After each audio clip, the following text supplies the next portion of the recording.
అంతరిక్ష ప్రయోగాల్లో European space agency ఒక సంచలన ప్రయోగానికి సిద్ధమైంది. దీన్ని శాస్త్రవేత్తలు సూసైడ్ మిషన్ అని పిలుస్తున్నారు. వాషింగ్ మిషన్ సైజులో ఉండే ఒక శాటిలైట్ను కావాలని భూమిపైకి కూల్చేయబోతున్నారు.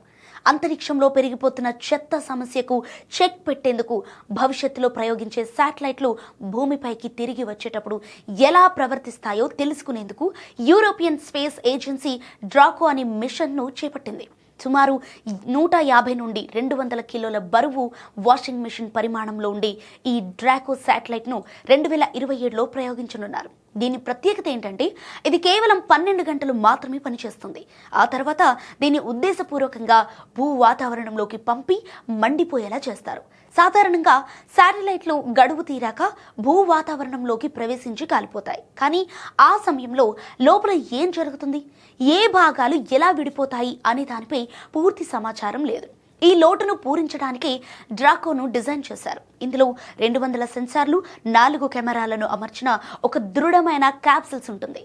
శాటిలైట్ మంటల్లో కాలిపోతున్నప్పుడు ఆ క్యాప్సిల్స్ మాత్రం చెక్కు చెదరకుండా ఉండి లోపలి ఉష్ణోగ్రతలు, పీడనం శాటిలైట్ ముక్కలయ్యేలా విధానాన్ని రికార్డ్ చేస్తుంది.